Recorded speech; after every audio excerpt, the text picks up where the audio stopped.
Calculation of new ratio और sacrificing ratio in case of admission of a partner. ये topic बच्चों को थोड़ा टफ लगता है क्योंकि थोड़ा इसमें मैथमेटिकल जो है हमारा यूज़ ज़्यादा है, तो इसके लिए आपकी मैथ स्ट्रांग होनी चाहिए, आपको इक्वेशन बनानी आनी चाहिए। कराने के लिए इसमें जो है हम लोग बच्चों को 7 केसेस की तरह कराते हैं, बट अगर आप एक्चुअली में अपना माइंड यूज़ करो तो केस सिर्फ 2 ही हैं, ठीक है। When question is silent and when question is not silent, ठीक है। तो क्वेश्चन साइलेंट है तो इसका क्या मतलब हुआ कि जैसे ये दिया A and B are partner, ratio 3:1, new partner admitted for 1 times share. अब ये क्वेश्चन साइलेंट कैसे है कि how much A and B sacrificing for the new partner, it is not given in the question, ठीक है। तो इसका मतलब they are sacrificing in their old ratio and their new ratio will be same as before the admission of new partner, ठीक है। तो इस question को हम इस तरह से कर सकते हैं, सी का रेशियो गिवन है 1/10, ठीक है। तो मतलब हमने 1/10 तो दे दिया सी को। अब remaining for A and B कितना हो गया 9/10। 9/10 हमें इनका फ्यूचर रेशियो पता है कि इनके बीच में, क्योंकि क्वेश्चन साइलेंट है तो जो पुराना है वही रहेगा, तो इन दोनों ने जो नॉर पेन के लिए बच गए 3:1 में बांटने हैं। जब आपके पास न्यू रेशियो की इंफॉर्मेशन है तो आप न्यू रेशियो ही निकाल सकते हो। तो A's new ratio is equal to 9/10 into 3/4, that is 27/40. B's new ratio will be 9/10 into 1/4, that is 9/40. और C का 1/10 है, क्योंकि इन दोनों के डिनोमिनेटर में 40 है तो हम इसे भी इक्वलाइज कर लेते हैं, क्योंकि न्यू रेशियो के लिए सारे पार्टनर इक्वल होने चाहिए। तो ये हो गया 4/40। तो न्यू रेशियो विल बी 27:9:4। अब अगर तुम्हें सेक्रीफाइसिंग रेशियो निकालना है तो फॉर्मूला क्या होगा, ओल्ड रेशियो, पुराना रेशियो जो था उसमें से न्यू रेशियो माइनस कर दो तो आ जाएगा किसने कितना सेक्रीफाइस किया। वैसे साइलेंट केस में जरूरत नहीं है क्योंकि सेक्रीफाइसिंग भी यही होने वाला है। आप इसे देख भी सकते हो कैसे, ए का निकाल लो सेक्रीफाइसिंग रेशियो, उसका ओल्ड रेशियो था 3/4 और नया हो गया 27/40। डिनोमिनेटर इक्वल करना पड़ेगा, तो कितना आ गया 3/40। बी का भी निकाल लो सेक्रीफाइसिंग रेशियो 1/4 उसका ओल्ड रेशियो था और 9/40 उसका नया रेशियो हो गया। डिनोमिनेटर इक्वल करने के लिए किया 10 से मल्टीप्लाई, तो ये आ गया 1/40, तो 3:1। तो साइलेंट केस में सेक्रीफाइसिंग रेशियो निकालने की जरूरत नहीं होती। ये बहुत ही इंपॉर्टेंट लाइन है, we need not to calculate sacrificing ratio in case of silent, ठीक है, क्योंकि हमें आगे जो है ट्रीटमेंट ऑफ गुडविल में सेक्रीफाइसिंग रेशियो चाहिए होता है, तो उसके लिए हमें इसकी रिक्वायरमेंट होती है। अब when question is not silent means आपको क्वेश्चन में दिया होगा कुछ ना कुछ, जैसे यहाँ तो बोला बस 1 टाइम शेयर है, उसके बाद कुछ नहीं बोला, लेकिन यहाँ आपको आगे कुछ ना कुछ लाइन गिवन होगी और उसी लाइन को आपको मैथ्स के टर्म में कन्वर्ट करना है, स्टेटमेंट बनानी है, फिर आपको ये टॉपिक मुश्किल नहीं लगेगा। जैसे ए एंड बी रेशियो है 3:1, सी को एडमिट किया 1/10 and A and B sacrifice equally, ठीक है, ए और बी ने सेक्रीफाइस किया है इक्वली। तो अब क्वेश्चन साइलेंट नहीं है क्योंकि 3:1 में सेक्रीफाइस नहीं किया, दोनों ने इक्वल सेक्रीफाइस किया है। तो इसका मतलब अब हमें जो है क्वेश्चन को दूसरे तरीके से करना पड़ेगा, इस तरीके से ये नहीं हो सकता। इंफॉर्मेशन किसके बारे में दी है, ये क्वेश्चन को कैलकुलेट करने में हमें हेल्प करेगा।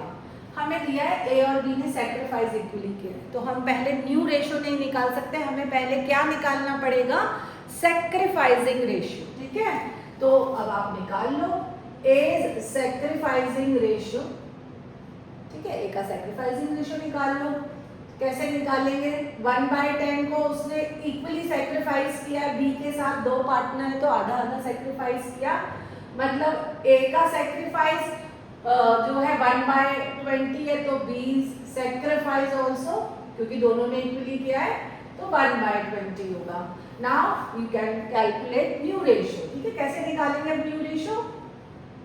न्यू रेशियो ए का, ठीक है, उसका ओल्ड रेशियो 3/4 था, 1/20 उसने सेक्रीफाइस कर दिया। डिनोमिनेटर इक्वल करो, प्लस और माइनस करने के लिए हमें डिनोमिनेटर को इक्वल करना पड़ता है। 14/20 आ गया इसका, फिर 1/4 माइनस 4/20 आ गया उसका, ठीक है, और नया पार्टनर तो एडमिट ही 110 शेयर के लिए हुआ है, ठीक है, डिनोमिनेटर इक्वल करो 2/20, ठीक है, तो ये हो गया आपका न्यू रेशियो 14:4:2, ठीक है। इसी क्वेश्चन को हम दूसरे तरीके से भी कर सकते हैं कि ए और बी का सेक्रीफाइसिंग रेशियो है 3:1 और सी एडमिट हुआ 1/10 शेयर के लिए, ठीक है, और अब आपको दिया है कि दे आर sacrificing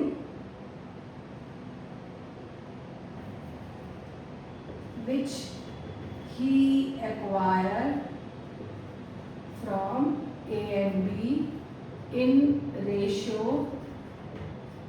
2:1। अभी भी साइलेंट नहीं है क्वेश्चन, अगर लिखा था ना 3:1 तो भी हम उसे साइलेंट कहते हैं क्योंकि ओल्ड रेशियो भी 3:1 है और वो सेक्रीफाइस। सेम तरीके से होगा, आपको पहले सेक्रीफाइस ही निकाल सकते हो क्योंकि सेक्रीफाइसिंग की इंफॉर्मेशन गिवन है, ठीक है। अब की बार बट क्या होगा, ए का सेक्रीफाइस जब हम निकालेंगे उसने 110 के कितना पार्ट दिया है, 2/3 पार्ट दिया है, 2/30। फिर बी का सेक्रीफाइस निकालोगे, उसने 1/10 का 1/3 पार्ट दिया है, दैट इज 1/30, और फिर आप न्यू रेशियो निकाल सकते हो, ठीक है। ओल्ड रेशियो था 3/4 माइनस 2/30 करोगे, और इसका ओल्ड रेशियो 1/4 था, 1/30 करोगे, ठीक है। आपकी बार डिनोमिनेटर इक्वल करने के लिए कितना आएगा, डिनोमिनेटर 1/20 ले लेते हैं, ठीक है, 1/20 90 माइनस 8 82/80 आ गया, 120 आ गया, सॉरी। फिर इसमें भी 120 होगा, 30 माइनस 4, ठीक है, 26/180 आ गया, 120 है, सॉरी, ठीक है, 120। और उसके बाद नया पार्टनर तो कितने शेयर के लिए एडमिट हुआ, 110 मल्टीप्लाई करेंगे 12 से क्योंकि 120 लाना है, ठीक है, तो 12/120। तो न्यूमरेटर और डिनोमिनेटर का total in case of new ratio should be equal, ठीक है। उसके बाद नेक्स्ट है कि ए एंड बी का रेशियो 3:1 है और उन्होंने सी को एडमिट किया 1/10 के लिए, future ratio of A and B will be equal. अब देखो बेटा, इसमें और इसमें फर्क क्या है, A and B sacrifice equally, इसमें सेक्रीफाइसिंग रेशियो की इंफॉर्मेशन दी थी, future ratio of A and B, इसमें ए और बी सेम इसी की तरह तो होगा जैसे हमने इसमें फ्यूचर रेशियो का 3:1 लिया था, लेकिन अभी हमें इक्वल लेना है। अब इसे करेंगे कैसे, मतलब क्योंकि ए और बी का न्यू रेशियो क्या होगा, तो आप पहले सेक्रीफाइसिंग निकाल ही नहीं सकते हो, इस केस में पहले न्यू रेशियो निकलेगा और फिर सेक्रीफाइसिंग रेशियो निकलेगा। जैसे कि भाई आपने सी को 110 के लिए एडमिट कर दिया तो रिमेनिंग बच गया 9/10, वो दोनों इक्वली ले रहे हैं, है ना, तो एज न्यू रेशियो, बस यही फर्क है ना इसमें कि पहले न्यू रेशियो आ रहा है, ठीक है, 9/20 बीज रेशियो। आई होप कि तुम्हें पता चल गया हो कि मैंने कैसे निकाला, 9/10 मल्टीप्लाइड बाय 1/2, ठीक है। अब आप सेक्रीफाइसिंग रेशियो निकाल लो, द न्यू रेशियो और ओल्ड रेशियो, तो sacrificing ratio is equal to old ratio minus new ratio. ठीक है, ओल्ड रेशियो हमारा क्या था 3/4 माइनस 9/20, 1/4 माइनस 9/20 और नया पार्टनर 1/10 के लिए 15 में से 9 गए 6/20। ठीक है, और 5। ओ, इसने तो गेन कर लिया इस केस में। ठीक है,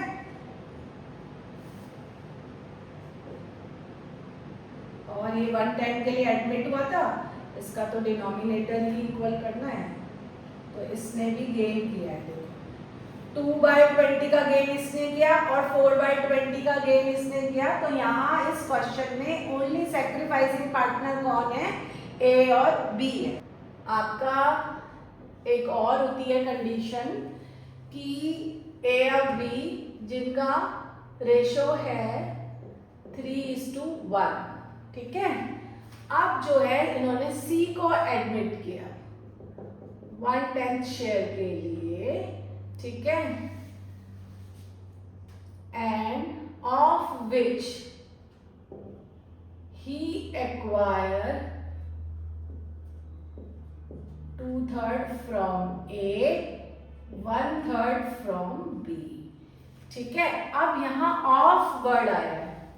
ऑफ का मतलब बॉड मास के रूल के हिसाब से आपको पता है मल्टीप्लाई होता है, अगेन मैथ्स कंसेप्ट आ गया। ठीक है, अब ऑफ विच, अब ये ऑफ विच किसके शेयर के लिए आया है, जो मल्टीप्लाई करना है सी के शेयर के लिए आया है।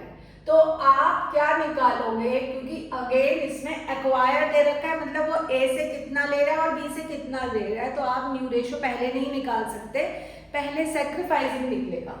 ए सैक्रिफाइस 1/10 का उसने 2/3 पार्ट दिया, बी सैक्रिफाइस 1/10 का उसने 1/3 पार्ट दिया। ठीक है, यहाँ पे शायद मैंने ऐसा कोई क्वेश्चन बनाया था, यस ये आ गया 2/3 और 1/3 सेम आपका रेशो आ जाएगा इस केस में, क्योंकि दोनों ने इस तरह से सेक्रीफाइस किया। Old ratio minus new ratio करोगे तो आपका आंसर आ जाएगा। अगर ऑफ विच भी दिया है तो यहाँ पर भी 2:1 सेक्रीफाइसिंग है, यहाँ पर भी 2:1 है। लेकिन अब अगर यही क्वेश्चन इस तरीके से हो कि ए एंड बी का 3:1 है, a sacrifice 2/3 of his share in favor of B, oh sorry C, ठीक है, and B sacrifice 1/3 of his share in favor of C। ठीक है, तो देखा जाए तो ये दोनों केस सेम है, लेकिन यहाँ जो ऑफ वर्ड आया था वो सी के शेयर के लिए आया था। इसमें क्या है कि ए सैक्रिफाइस 2/3 ऑफ हिज, यहां हिज ए के शेयर के लिए आया है। ठीक है, इसमें भी हम पहले सैक्रिफाइसिंग रेशियो निकालेंगे। ए का सैक्रिफाइसिंग रेशियो निकाल लो। ठीक है, तो वो होगा अपने शेयर का 2/3 पार्ट दे रहा है, मतलब जो है 3/4 का 2/3 ऑफ हिज शेयर इज 3/4, तो क्या हो जाएगा 2 3 जा 6/12 उसने सैक्रिफाइस किया। ठीक है, और उसके बाद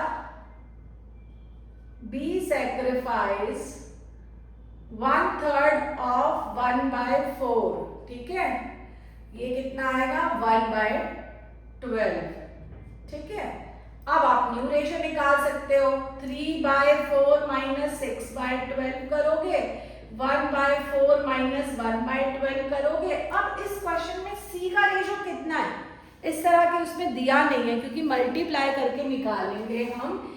एक ने 6/12 सेक्रीफाइस किया है और एक ने 1/12 का सेक्रीफाइस किया है, तो उसका रेशियो क्या हो गया 7/12। ठीक है, अब इसका देख लेते हैं 9 में से, क्योंकि इसको 9 से मल्टीप्लाई 3 से मल्टीप्लाई करना पड़ेगा, तो ये हो गया 3/12 और इधर आ जाएगा 2/12। ठीक है, तो 3:2:7, ठीक है। तो और सैक्रिफाइसिंग रेशियो यहाँ क्या हो गया 6:1 और न्यू रेशियो 3:2:7, ठीक है। आप चेक कर सकते हो डिनोमिनेटर न्यूमरेटर का टोटल 12 आना चाहिए, ठीक है। तो जब भी क्वेश्चन साइलेंट नहीं होता आपको मैथ्स के इक्वेशन के फॉर्म में उसको बनाना होता है, ठीक है। अभी और भी हैं, ठीक है, कैसे करना है अगर आपको स्क्रीनशॉट लेना है तो ले सकते हो। मेरी राइटिंग थोड़ी मेसी है मुझे पता है।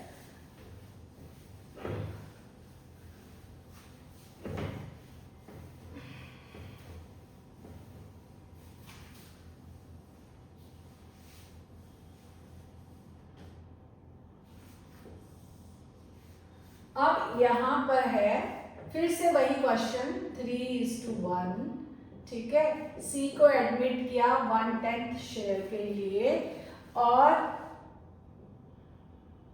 जो है 5/20,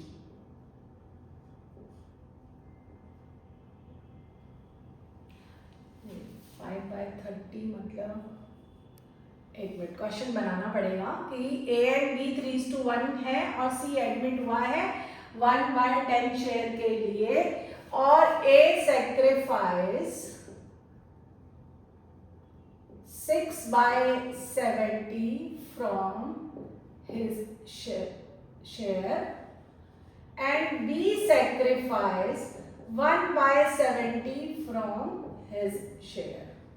इसमें ऑफ वर्ड नहीं है बेटा, क्योंकि ऑफ का मतलब मल्टीप्लाई होता है, फ्रॉम का मतलब माइनस होता है, ठीक है। और अगर कंफ्यूजन है तो आप चेक कर लो, इसने हमें सी का शेयर भी दिया है और अगर हम 6/70 और 1/70 को प्लस करते हैं तो आंसर कितना आएगा हमारा, कितना आएगा आंसर, हमारा आंसर आने वाला है 7/70, जिसका मतलब 1/10। तो मतलब आपको इंफॉर्मेशन तो सैक्रिफाइसिंग की ही गिवन है लेकिन डायरेक्ट गिवन है, ए कितना दे रहा है और बी कितना दे रहा है।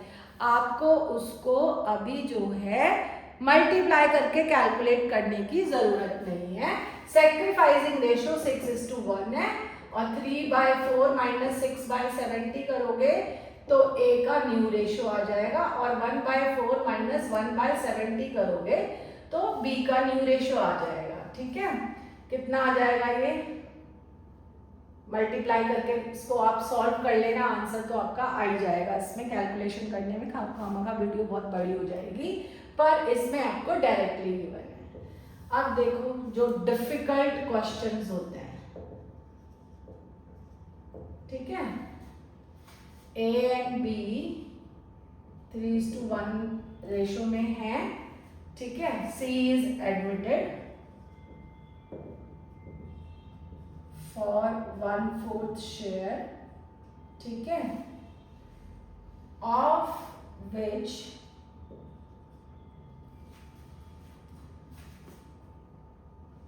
फाइव बाय 6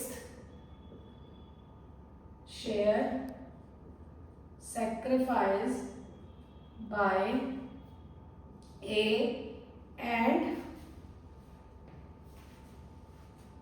B sacrifice 5/6 5/30, ठीक है, 5/24 1/24 share B sacrifice from his share, ठीक है। क्वेश्चन खुद बनाने पड़ रहे हैं ना बेटा, तो सोचना पड़ रहा है माइंड में कैलकुलेशन, ठीक है। बुक में 1/5 करके गिवन है, आपकी बुक में आई थिंक 15-16 क्वेश्चन है इस पे बेस्ड। कुछ स्कूल यही क्वेश्चन पेपर में देते हैं, थोड़ा टफ है तो ये आपके केयरफुली रीड करने में। C is admitted for 1/4 share of which 5/6 share sacrifice by A, अब यहाँ पे ऑफ वर्ड है मतलब मल्टीप्लाई करना पड़ेगा, and B sacrifice 1/24 share from his share, तो यहाँ मल्टीप्लाई गिवन नहीं है और हमें सी का भी शेयर गिवन नहीं है क्योंकि देखो ए का सैक्रिफाइस है 5/6 ऑफ वर्ड किसके लिए आया है, सी के लिए। अच्छा यहाँ पे सी का तो मैंने दे ही रखा है, सॉरी, तो 1/4 है ना, तो 5/6 का 1/4 कितना हो गया,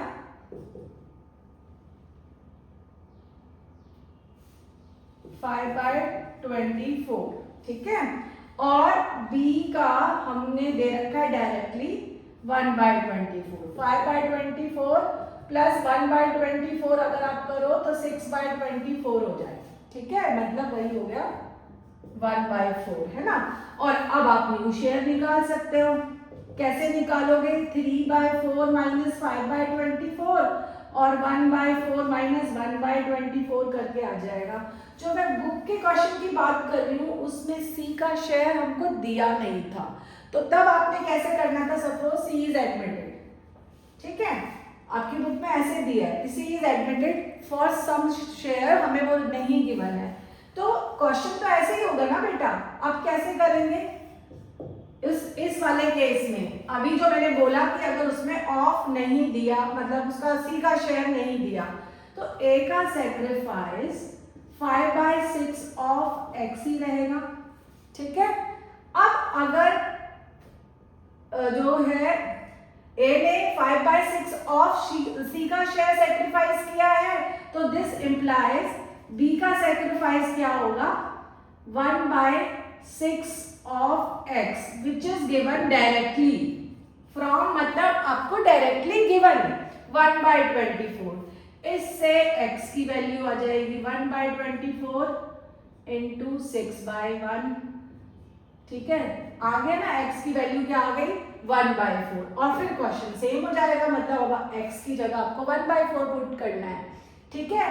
तो यहाँ पर ऑफ और फ्रॉम दोनों गिवन थे, तो आपका क्वेश्चन को केयरफुली रीड करना जरूरी है। एक और क्वेश्चन है, बुक में तो बहुत ही कॉम्प्लिकेटेड मेथड दिया हुआ है, मैं काफी इजी वे से, अगर आपकी मैथ्स अच्छी है तो जरूरी नहीं है आप मेरे ही वे से करो, आप दूसरे वे भी, बहुत सारे वेज है इन्हें करने के, ठीक है।